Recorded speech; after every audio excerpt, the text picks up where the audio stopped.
मैरीना clinic में आप सबका स्वागत है। मैं हूं डॉक्टर सुषमा श्रीवास्तव।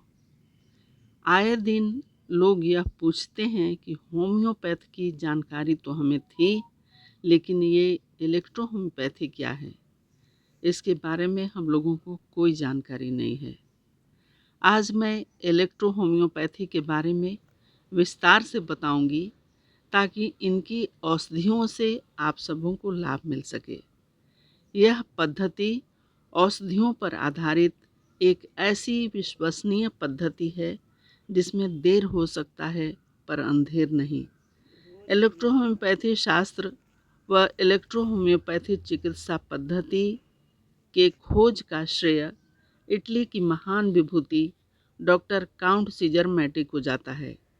इस चिकित्सा पद्धति के जन्म का मूल आधार एक जानवर बना कुत्ता। मैटी साहब का कुत्ता, जिसके शरीर पर घाव था, वे प्रतिदिन इसे घुमाने ले जाते थे। अन्य दवाओं से इसका इलाज हो रहा था, पर घाव ठीक नहीं हो रहा था। एक दिन घूमते घूमते कुत्ता इनके हाथ से छूट गया और एक विशेष प्रकार की झाड़ी से अपना घाव रगड़ने लगा। यह देखकर मैटी साहब के मन में कौतूहल जगा। अब वे रोज कुत्ते को छोड़ देते और कुत्ता उसी झाड़ी से अपना घाव रगड़ता। इस तरह बिना किसी दवाई के कुत्ता ठीक हो गया।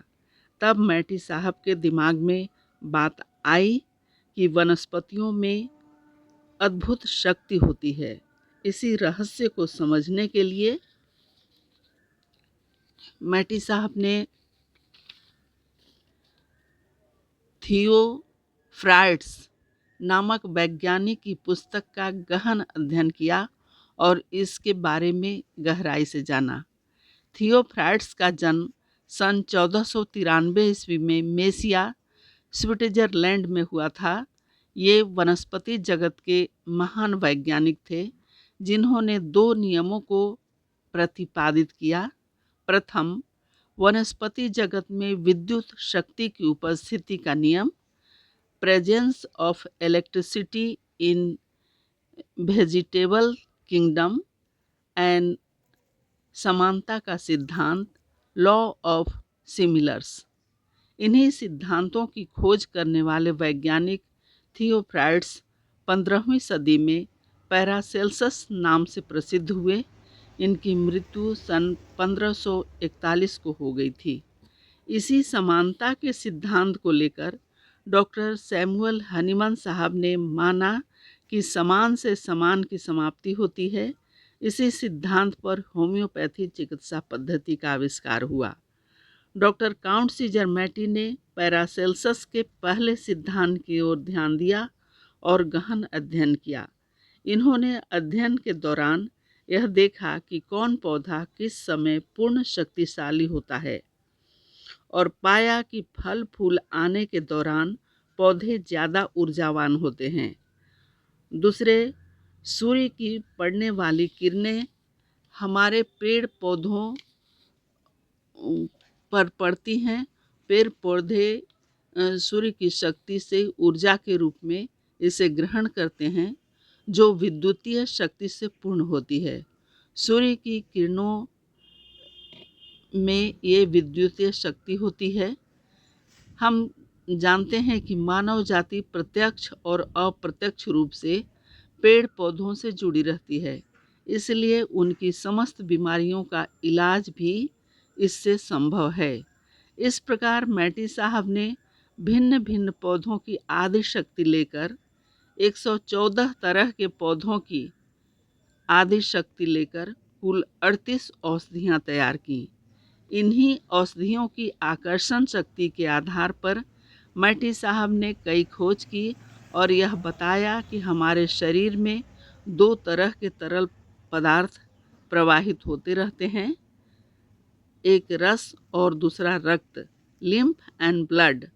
इन्हीं की बनावट में विकृति आने पर हमारा शरीर अस्वस्थ हो जाता है। अस्वस्थता का कारण लिम्फ और ब्लड या दोनों में विकृति हो सकती है।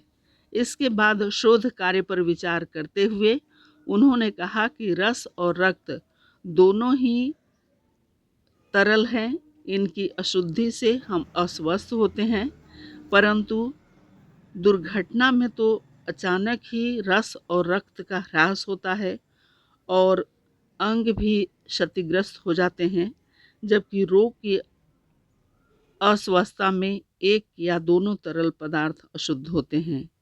इसके बाद मैटी साहब ने कॉम्प्लेक्सिस क्यूरियंटर का सिद्धांत बनाया और पौधों की आदि शक्ति को जो उनमें समाहित है को कोहोबेशन विधि द्वारा निकालकर, एक विशेष विधि होती है, उनको आपस में मिलाकर औषधियाँ तैयार की। इन्हीं औषधियों से रस और रक्त का शोधन करके शरीर और रोग मुक्त किया। इस नवीन चिकित्सा पद्धति की खोज डॉक्टर मैटी साहब ने 1865 में की। यह चिकित्सा पद्धति निर्दोष और तत्काल गुणकारी है। इस तरह हम जान सकते हैं कि यह नवीन चिकित्सा पद्धति नए युग की शुरुआत है। जहाँ तक नामकरण की बात है, तो इलेक्ट्रोहोमियो के बारे में, इस चिकित्सा पद्धति के बारे में, इस विज्ञान के बारे में हम जान सकते हैं कि इलेक्ट्रोहोम्योपैथी इसका नाम इसलिए पड़ा क्योंकि आकर्षण शक्ति के अनुसार हमारा शरीर भी इलेक्ट्रॉनिक्स की भांति है। शरीर का दाहिना भाग धनात्मक यानी पॉजिटिव और बायां भाग ऋणात्मक यानी नेगेटिव है। इसलिए हमारे शरीर में होने वाली बीमारियां भी नेगेटिव और पॉजिटिव, धनात्मक और ऋणात्मक होती हैं। इस चिकित्सा पद्धति की औषधियों के गुण भी ऋणात्मक और धनात्मक होते हैं। न्यूट्रल अवस्था स्वस्थ की अवस्था होती है। जब हमारा शरीर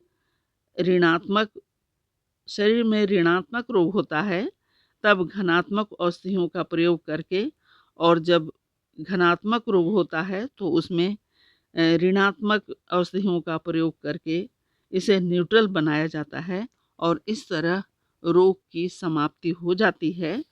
तो इसी के आधार पर ऋणात्मक धनात्मक औषधि, ऋणात्मक धनात्मक अंग होने के कारण इसे इलेक्ट्रो नाम दिया गया है।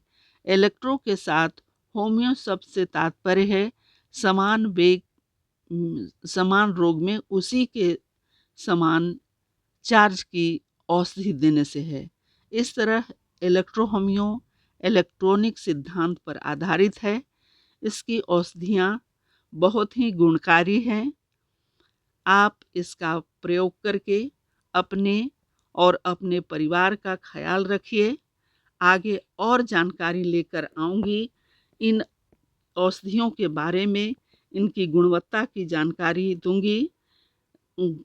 आप चैनल को लाइक कीजिए, शेयर कीजिए और सब्सक्राइब कीजिए।